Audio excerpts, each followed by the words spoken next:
Did you know there's a fascinating experiment involving weightlifters? For 2 weeks, participants didn't actually lift weights. Instead, they spent their time visualizing themselves lifting. Remarkably, they experienced a 13% increase in muscle mass. This experiment illustrates the incredible potential our brains have to influence our physical state. Joining us today is Dr. Tara Swart, a neuroscientist, medical doctor, executive advisor, and best-selling author. She's here to shed light on mental resilience and overcoming challenges.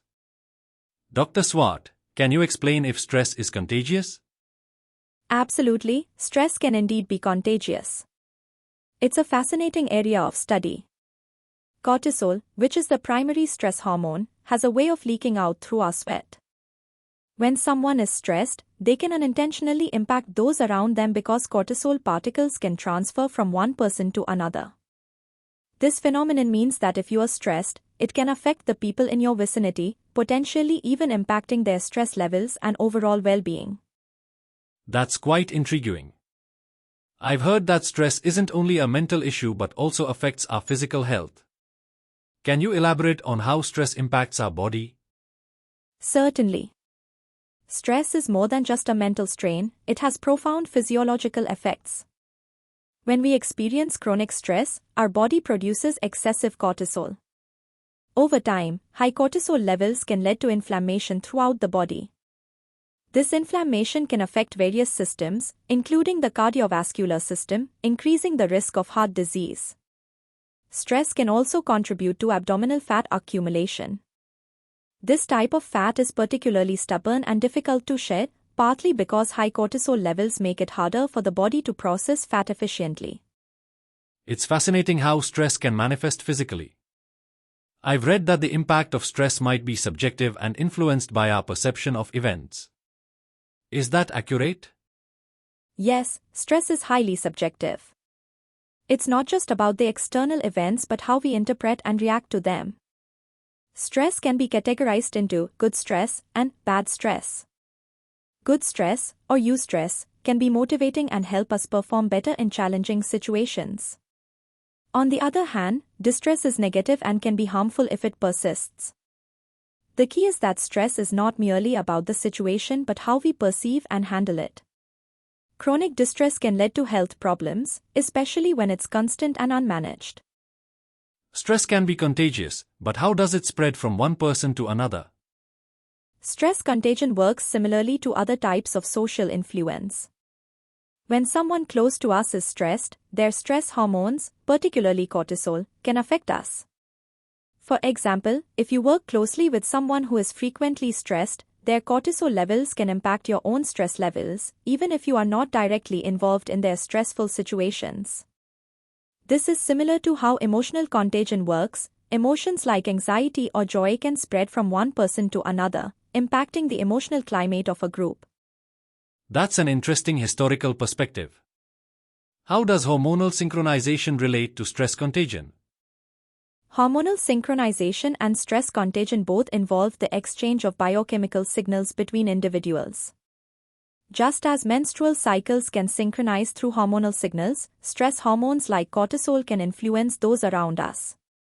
This biochemical exchange is a testament to how interconnected our physiological states can be, even without direct communication. From a leadership perspective, how does a leader's stress impact their team, and what can be done to mitigate this effect? The impact of a leader's stress on their team is significant. Stress from a leader can trickle down and affect the entire organization. Employees might experience increased stress, decreased productivity, and lower morale as a result. Leaders can manage this impact by being aware of their stress levels and taking proactive steps to mitigate it. This includes practicing stress management techniques such as mindfulness, ensuring they get adequate rest, and creating a supportive work environment. Open communication and emotional transparency can also help reduce the negative impact of stress. Yes, there are several strategies that can help manage high stress levels. Here are some effective ones. 1. Mindfulness and meditation. Practicing mindfulness and meditation can help calm the mind and reduce stress. Techniques such as deep breathing and progressive muscle relaxation can also be beneficial. 2. Regular exercise. Physical activity is a powerful stress reliever. It helps to lower cortisol levels and boosts endorphins, which improve mood. 3. Healthy diet. Eating a balanced diet with plenty of fruits, vegetables, and whole grains can support overall health and help the body better manage stress. 4. Adequate sleep. Ensuring you get enough quality sleep is crucial for stress management. Lack of sleep can exacerbate stress and affect overall health. 5. Social support. Connecting with friends and family can provide emotional support and help buffer against stress. Social interactions that foster positive connections can be very effective in managing stress. 6. Time management. Efficiently managing your time and setting realistic goals can help reduce stress by preventing feelings of being overwhelmed. Those are practical and actionable tips. I've also heard that certain daily habits can foster bonding and reduce stress. Can you expand on that? Absolutely. Small daily habits can have a significant impact on bonding and stress reduction. Here are a few to consider. 1. Eye contact. Engaging in eye contact, especially with the left eye, can enhance bonding and create a sense of connection. It's a powerful nonverbal cue that fosters trust and emotional resonance. 2. Physical touch. Appropriate physical touch, such as handshakes, hugs, or even a pat on the back, can release oxytocin, a hormone that promotes bonding and reduces stress. 3. Laughter. Sharing moments of laughter can significantly increase oxytocin levels and improve social connections. It's also a great way to relieve stress. 4. Warm baths. Taking a warm bath can be soothing and can increase oxytocin levels. The sensation of warm water can mimic the feeling of a hug, contributing to stress relief. 5. Shared experiences. Engaging in activities that involve shared challenges, like group exercises or adventure activities, can create strong bonds and foster a sense of connection. So, let's talk about cortisol. It's often referred to as the stress hormone, and high levels of it can really mess with your body in various ways. One common issue is sleep disruption. Cortisol is part of our 24-hour biological clock, also known as the circadian rhythm. It helps regulate our sleep-wake cycle by boosting alertness and energy when we wake up, while melatonin, the sleep hormone, helps us fall asleep. When cortisol levels are too high, this balance gets disrupted. That makes sense. I've definitely noticed that I don't sleep as well when I'm stressed. I also seem to be gaining weight around my belly, and I've heard that this could be related to high cortisol levels as well. Yes, excess cortisol can lead to weight gain, especially in the abdominal area. It's all connected to how cortisol affects fat storage and metabolism. Stress triggers the release of cortisol, which in turn signals the body to store fat. Additionally, high cortisol levels can affect your digestion. Stress has a strong link to gastrointestinal issues like reflux or indigestion. It's fascinating, and a bit frustrating, how interconnected these systems are. Absolutely. I've also noticed some changes in my mood. I can keep it together during work, but when I get home, little things make me snap. It's like I'm on edge constantly. That's a classic sign of high cortisol. You are basically running on empty. You are managing stress at work, but by the time you are at home, your reserves are depleted. Cortisol is pro-inflammatory, which means it can contribute to chronic inflammation in the body. This can manifest as dry skin or other skin problems because cortisol dries out the system. Your skin, being the largest organ, can reflect your internal stress levels. It's also interconnected. So, what can someone do to manage high cortisol levels effectively? There are two main strategies that can help. The first is physical exercise. Engaging in regular aerobic exercise, such as running, swimming, or cycling, can help to lower cortisol levels. When you exercise, you sweat out excess cortisol, which can significantly reduce stress levels. That's good to know. And what about the second strategy? The second strategy is journaling. Writing down what's on your mind can help you process and release those thoughts and feelings. It prevents them from swirling around in your head and causing more stress.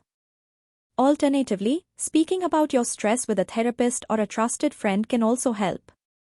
It's about getting those cortisol-producing thoughts out of your system, which can be very therapeutic. That makes sense. I've been trying to manage my stress better lately and have started prioritizing sleep. I make sure I don't schedule any meetings before 11 a.m., and I sleep with an eye mask on to help me wake up naturally. That's excellent. Sleep is crucial for managing stress and overall health. As a neuroscientist, I can't emphasize enough how vital quality sleep is. It's not just about getting enough hours of sleep, it's also about the quality of that sleep. Many people have dysfunctional sleep patterns these days, but if you can control it, aim for good sleep hygiene. Can you elaborate on why sleep is so important for the brain and managing stress? Certainly. Sleep is essential for several reasons. Firstly, during sleep, your brain processes and consolidates memories. It's also when your brain handles emotional processing and memory integration. Research from around 2012 to 2014 introduced us to the glymphatic system, which is a crucial part of this process. The glymphatic system is responsible for cleaning the brain of toxins and metabolic waste products during sleep. The glymphatic system? I haven't heard much about that. Can you explain what it does? Of course. The glymphatic system is a recently discovered network of vessels that helps clear waste from the brain. It functions similarly to the lymphatic system but is specifically for the brain.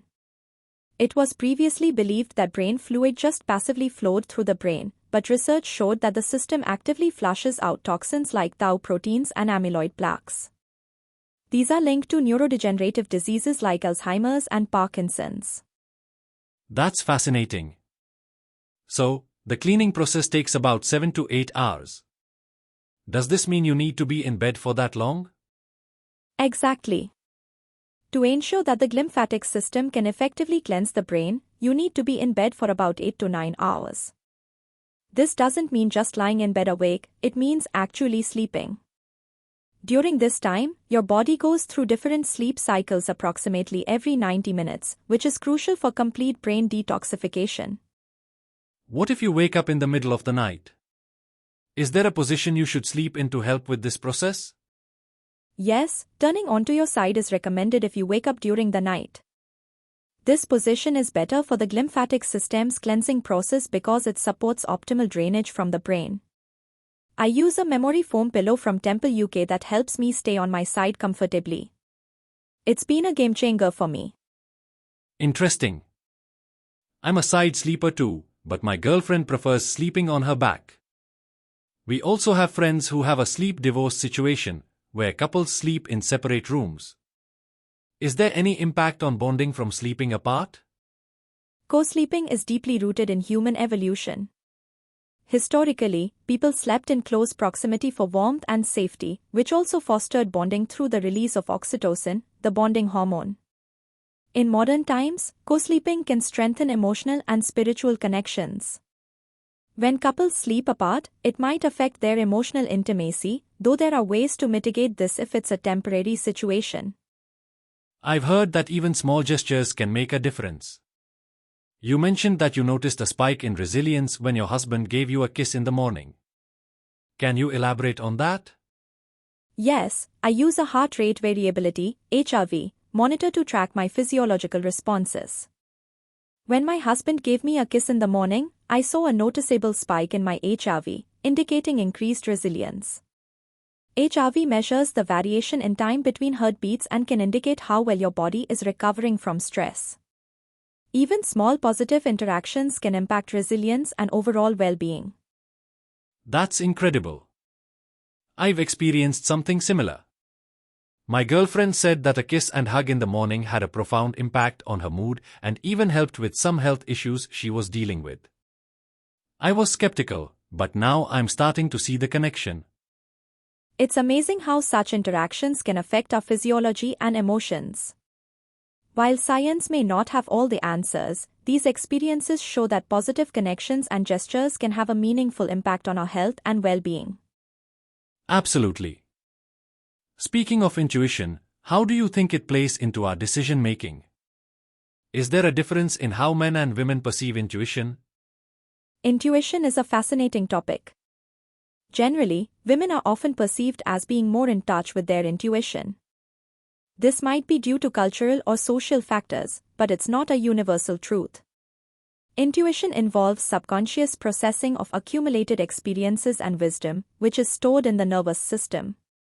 It's less about logic and more about a deep-seated understanding that you might not be fully aware of.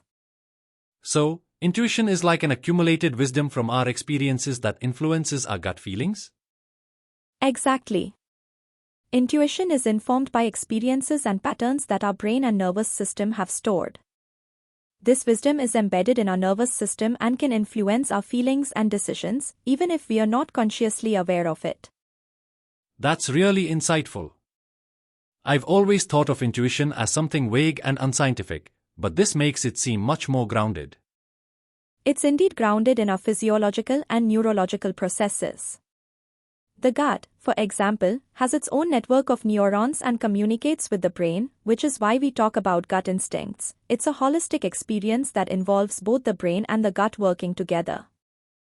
It's surprising to learn how interconnected these systems are. I used to think cognition and memory were just brain functions, but now I see there's a whole body-brain connection involved. Exactly. Every part of your body, including your gut and heart, is connected through a complex network of nerves. This interconnectedness means that your intuition and emotional responses are influenced by a combination of factors across your entire body. And this connection means that we can sometimes sense when we are about to get sick, right? Yes, that's right. People who are very attuned to their bodies often notice subtle signs of illness before it fully manifests. This heightened awareness can be a result of their deep connection to their body's signals and experiences. It's amazing how much our bodies can communicate with us. I found that the more I pay attention to these signals, the better I can manage my health and well-being. Being in tune with your body and understanding the signals it sends can greatly enhance your overall health and resilience. It's all about listening to those subtle cues and taking proactive steps to maintain balance and well-being. How stress and cortisol affect our health and the broader implications for society. Cortisol, often referred to as the stress hormone, can have a significant impact on our immune system. When we are under prolonged stress, our cortisol levels rise, and this chronic elevation can weaken our immune response. What's particularly interesting is that the effects of high cortisol can sometimes become evident only when the stressor is removed. For instance, people often notice they get sick once they've finally had a chance to relax after a period of intense stress. That's a crucial point. During the financial crisis, many people experienced prolonged colds and other illnesses. It wasn't just bad luck, their immune systems were likely compromised by chronic stress. It highlights how stress and groupthink can affect our health. Often, we see others around us experiencing similar issues, which can normalize them. If everyone in your circle has had a cold for weeks, you might think it's just the norm. This lack of questioning can prevent people from seeking necessary help. Moving on, there's been much talk about a looming crisis post-pandemic. What are your thoughts on this? The pandemic has indeed exposed a deep-seated crisis. The stress, uncertainty, and fear we experienced were unprecedented. While we are navigating what's being termed as the new normal, we haven't fully addressed the long-term effects on our mental and emotional health. What specific impacts are you seeing? The pandemic has affected everyone differently: babies who missed out on social interactions, teenagers who struggled with isolation, and older adults who faced severe loneliness. There's been little acknowledgement of how these experiences have altered us, and we lack a comprehensive plan for addressing these changes going forward. It sounds like there's a significant gap in how we are managing and understanding these impacts. Yes, and it's compounded by the fact that many people are not reflecting deeply on these changes or planning for their future. This is a time when we should be drawing on wisdom from various cultures, like the indigenous practice of considering the impact of decisions 7 generations into the future. You mentioned the idea of a spiritual revolution. Could you elaborate on that? Sure. A spiritual revolution, to me, represents a deep shift in how we find meaning and purpose in life. The pandemic has made many people reevaluate what truly matters. We've seen a renewed appreciation for nature, the importance of having a purpose that transcends oneself, and a reawakening to simple, yet profound, elements of life. How do you see this spiritual shift manifesting? There's been a noticeable trend towards valuing time in nature and seeking purpose beyond material gain. Activities like volunteering, connecting with others in meaningful ways, or simply appreciating the beauty around us contribute to a sense of fulfillment and well-being. This aligns with an ancient wisdom that values purpose and connection. Evolutionary psychology provides insight into why we value certain things. Historically, our survival depended on being part of a tribe and contributing to it. This instinct drives our need for connection and purpose. Creative activities and spending time in nature are not just luxuries, they're rooted in our evolutionary need for safety and fulfillment. Neuroplasticity is another fascinating topic. How does it relate to our ability to change habits and behaviors? Neuroplasticity is the brain's ability to reorganize itself by forming new neural connections throughout life. This means that our brain isn't static, it's continually evolving based on our experiences and behaviors. For example, learning a new language or musical instrument can improve not just that specific skill but also overall cognitive function. Neuroplasticity allows us to change our habits and thought processes by creating new pathways in the brain. If someone struggles with procrastination or negative thinking, they can work on these issues by consistently engaging in behaviors that challenge these patterns. How can someone use neuroplasticity to address specific issues like procrastination or negative thinking? The process involves deliberately practicing new behaviors and thought patterns. For procrastination, this might mean breaking tasks into smaller steps and gradually changing your approach. For negative thinking, it could involve mindfulness practices or cognitive behavioral techniques to reframe thoughts. It seems like there's a lot we can do to harness neuroplasticity for positive change. What are some practical steps people can take? Start by incorporating activities that challenge your brain, like learning a new skill or engaging in creative pursuits. Additionally, practicing mindfulness, setting specific goals, and maintaining positive social connections can all contribute to neuroplasticity. It's also important to spend time in nature and appreciate beauty, as these activities support overall mental and emotional health. And in terms of societal changes, what can we do to foster a more supportive environment? We need to prioritize mental health and well-being in our communities. This involves fostering supportive relationships, encouraging open discussions about mental health, and integrating practices that support both individual and collective well-being. Educating people about the impact of stress, the benefits of neuroplasticity, and the importance of purpose can lead to meaningful changes. Neuroplasticity and how it can help us change our behaviors and thoughts. Whether you are dealing with relationship issues, trying to overcome trauma, or just looking to understand your brain better, neuroplasticity offers some incredible insights. So, let's get started. Neuroplasticity is basically the brain's ability to reorganize itself by forming new neural connections. This is crucial for adapting to new experiences and learning new skills. Think of it as your brain's way of keeping things fresh and adaptable. That's a perfect start. Let's break it down into practical steps. Imagine someone just went through a breakup and is noticing a pattern. Maybe they always end up with the same type of partner. What's the first step for them? The first step is recognizing the pattern. It's like shining a spotlight on the recurring behavior. For instance, if someone keeps dating people who are emotionally unavailable, they need to spot that pattern first. It's about saying, "Hey, this is a recurring theme in my life." Recognizing the pattern is crucial because it's the first step towards making a change. Once you see the pattern, you've already accomplished half the battle. But, knowing it's there is just the beginning. The next step is what I call focused attention. This means taking a closer look at what triggers these behaviors.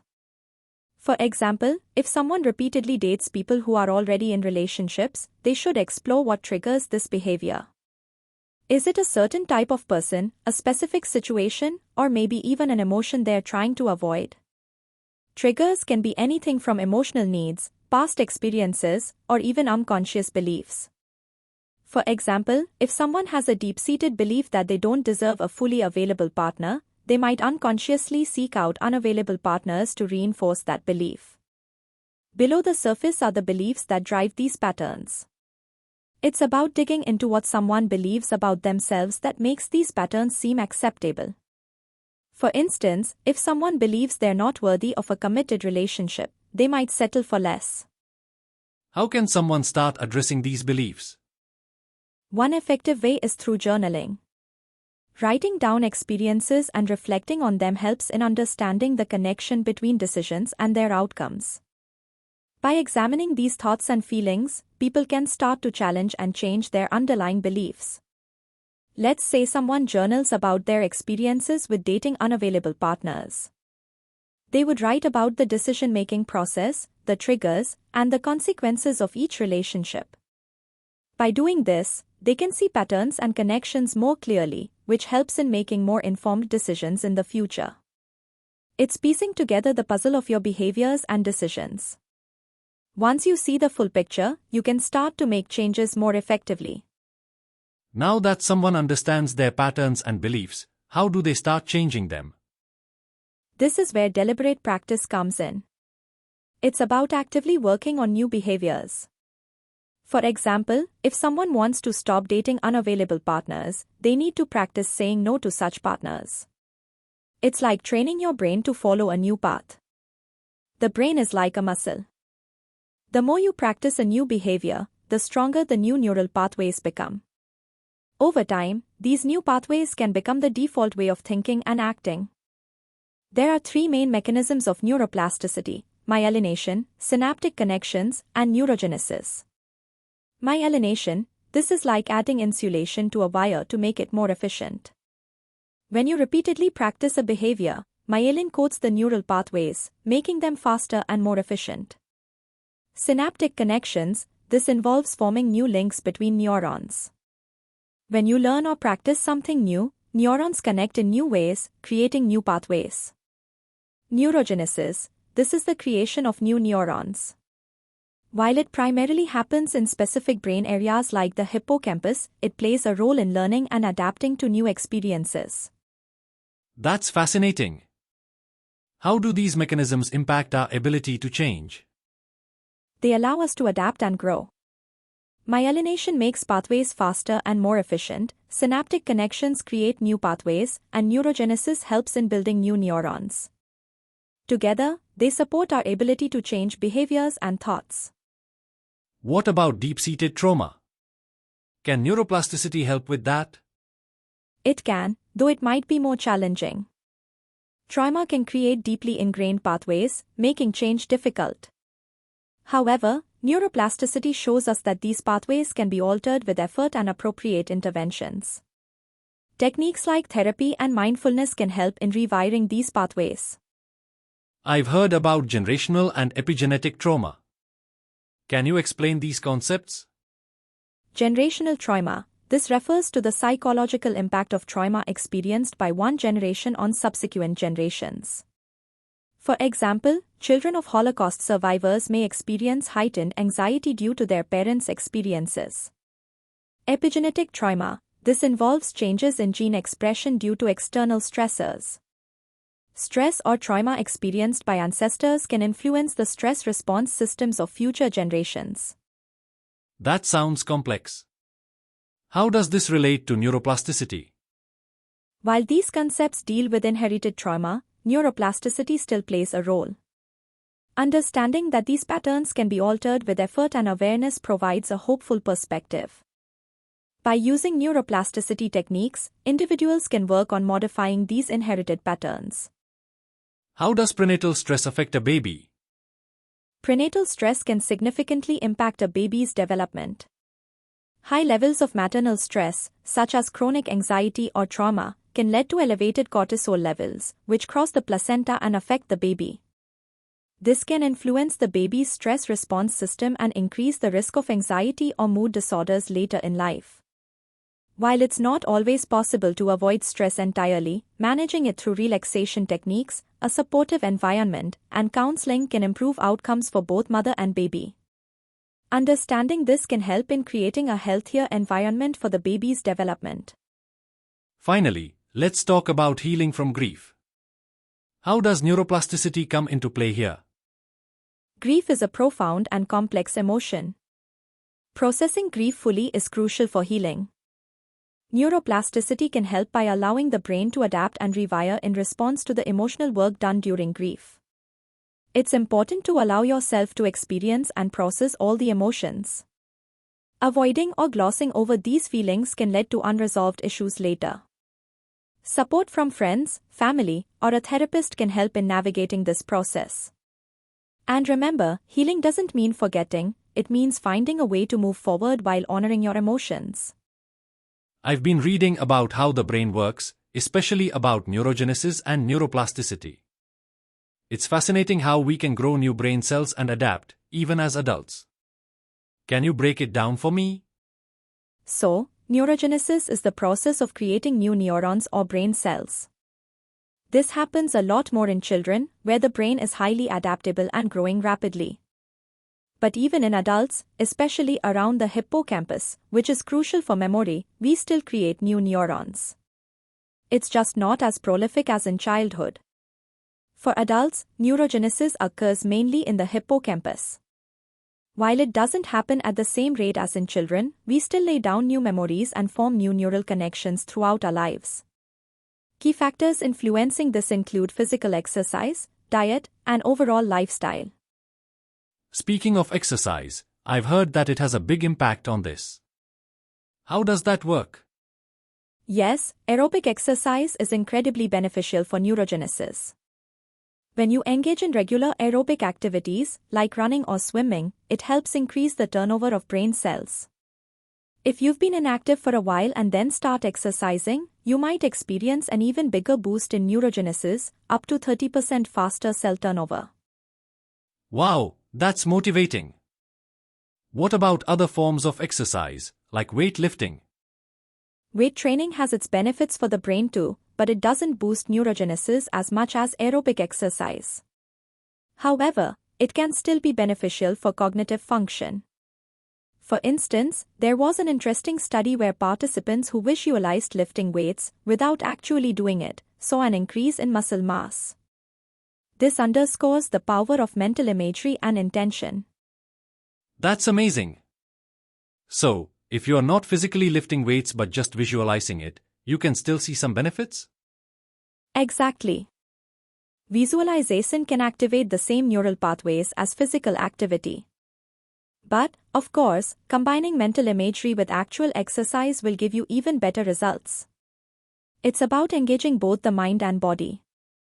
Switching gears a bit, I've also heard about the impact of diet on brain health. You mentioned dark-skinned foods earlier. What's that about? Yes, eating foods with darker pigments, like blueberries, black beans, and dark chocolate, can be really good for brain health. These foods are high in antioxidants called anthocyanins, which support neurogenesis and help protect the brain from oxidative stress. I love blueberries. So, a diet rich in these dark-skinned foods can enhance brain function? Alongside a balanced diet, incorporating a variety of colorful fruits and vegetables will give your brain the nutrients it needs to thrive. And don't forget good quality coffee, it also counts. There are several key factors to consider for optimal neuroplasticity.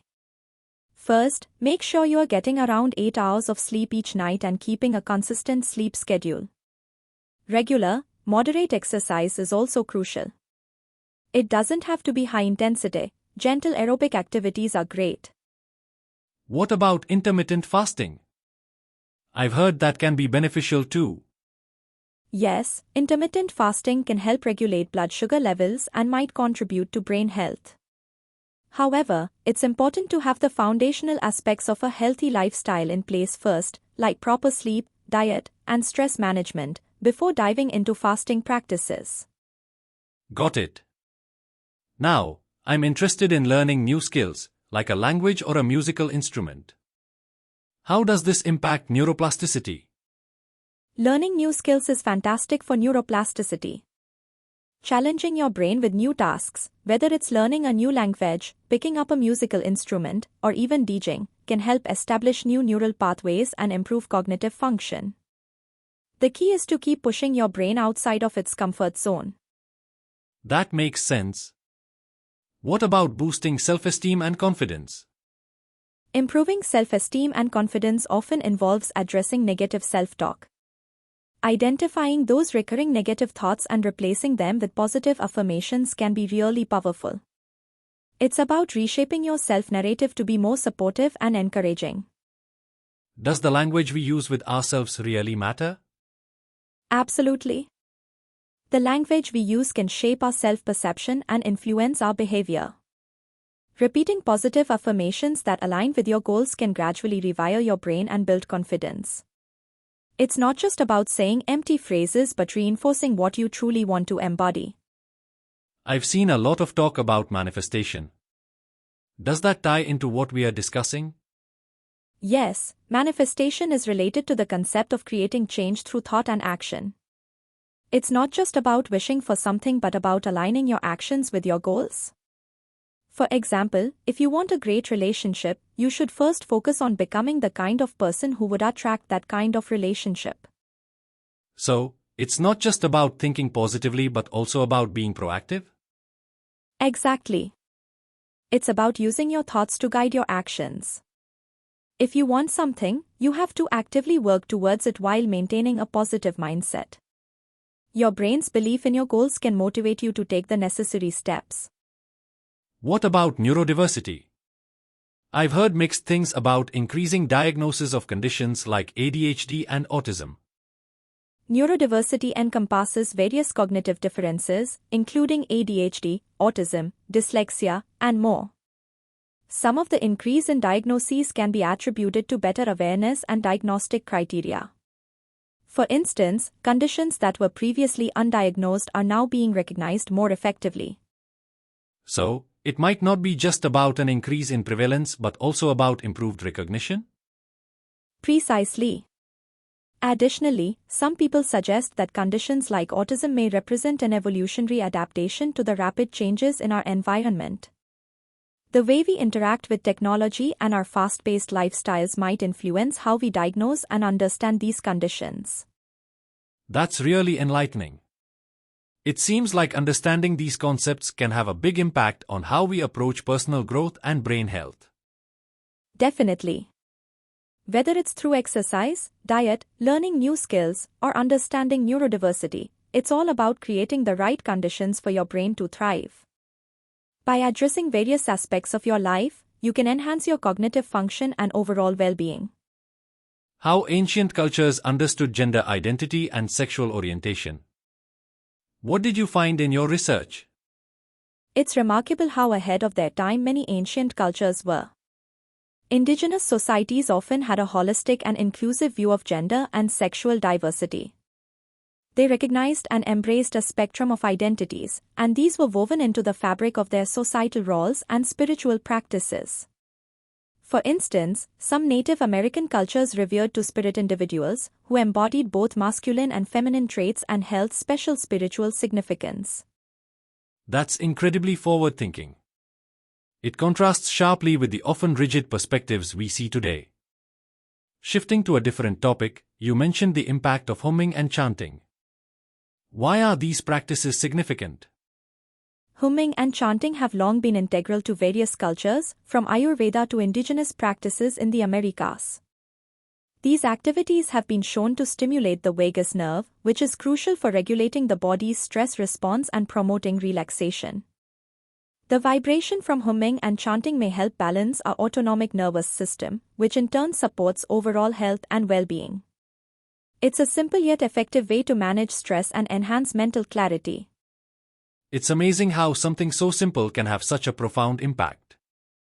Moving on to the concept of psychological priming, particularly in relation to aging, can you explain how our mindset influences our physical state? Psychological priming can significantly impact our physical health. In the study I mentioned, older adults who were immersed in environments reminiscent of their younger years showed notable improvements in physical functions. Their posture improved, and they were more physically coordinated. This suggests that our mental perception of aging can influence our physical capabilities. By fostering a positive mindset about aging, we might actually enhance our physical health. That's quite enlightening. It's as if our mental state can directly shape our physical experience. You also shared a personal story about your vision improvement. Can you elaborate on that experience? Of course. My optician suggested that I would need reading glasses as I was getting older, but I chose not to accept that prediction. Instead, I continued with my usual activities without accommodating the supposed decline in my vision. To my surprise, when I went back for a checkup, my vision had actually improved. This experience reinforced my belief in the power of mindset and the impact of refusing to accept limitations that might not be as fixed as they seem. That's a powerful testament to the influence of mindset. You also discussed an experiment involving medical students and how certain words affected their behavior. What was the significance of that study? The study revealed how deeply our perceptions can be influenced by language. Students who encountered words related to retirement, such as Florida and sunshine, walked more slowly compared to when exposed to neutral words. This highlights the profound effect that language and associated concepts can have on our behavior and physical state. It's a reminder of how our thoughts and perceptions can shape our reality. It's fascinating how our language and perceptions can subtly steer our actions. You've also mentioned the impact of language on personal empowerment. How can being mindful of our language change our lives? Language shapes our reality and influences our self-perception. By being mindful of the words we use, we can shift from a mindset of limitation to one of empowerment. For instance, instead of saying, "I need something," which implies dependency, framing it as a choice emphasizes personal agency. This shift in language can help us take control of our lives and make more empowered decisions. That's a valuable insight. Lastly, what advice would you give to someone looking to make positive changes in their life? Start by clarifying your goals and visualizing them as already achieved. Spend a few minutes each day immersing yourself in the feeling of success and expressing gratitude for it. This practice can help shift your mindset from fear and limitation to trust and possibility. Additionally, be patient and persistent. Positive change takes time and effort, but maintaining a clear vision and practicing gratitude can facilitate the process. Wonderful advice. Thank you so much for sharing your insights, Dr. Swart. It's been a pleasure having this conversation. Thank you for having me.